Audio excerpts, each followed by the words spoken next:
बिस्मिल्लाहिर्रहमानिर्रहीम। अस्सलाम वालेकुम। आप देख रहे हैं यूट्यूब चैनल आम सी बातें। बल्दियाती इंतखाबात में धांधली पकड़ी गई, हमेशा की तरह तहरीक लब्बैक सबसे आगे। इस वीडियो में हम इसी के मुतालिक बात करेंगे। नाज़रीन कराम, आज कराची समेत सिंध के मुख्तलिफ शहरों में बल्दियाती इंतखाबात हो रहे हैं और इस वक्त सिंध में पीपल्स पार्टी की हुकूमत है और यही वजह है कि तहरीक लब्बैक समेत तमाम सियासी जमातों ने इस बात का खदशा जाहिर किया था कि इन बल्दियाती इंतखाबात में पीपल्स पार्टी के लोग धांधली करने की कोशिश करेंगे। तो नाज़रीन कराम, इसी हवाले से सोशल मीडिया पर बहुत सी वीडियो सामने आ रही है जहां पर लोग तीर पर ठप्पे लगाते हुए पकड़े गए हैं।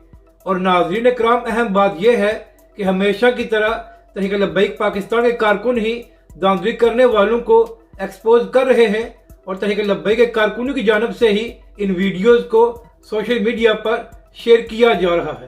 तो नाज़रीन कराम, हमेशा की तरह तहरीक लब्बैक पाकिस्तान सबसे आगे है और धांधली करने वालों को एक्सपोज कर रही है। तो आप खुद फैसला कर लें कि कराची और दीगर शहरों में बल्दियाती इंतखाबात किस कदर शफाफ हो रहे हैं और किस तरह मैंडेट पर डाका डालने की कोशिश की जा रही है। यहाँ पर इलेक्शन कमीशन को भी एक्शन लेना चाहिए और जो लोग धांधली कर रहे हैं उनके खिलाफ कार्रवाई होनी चाहिए।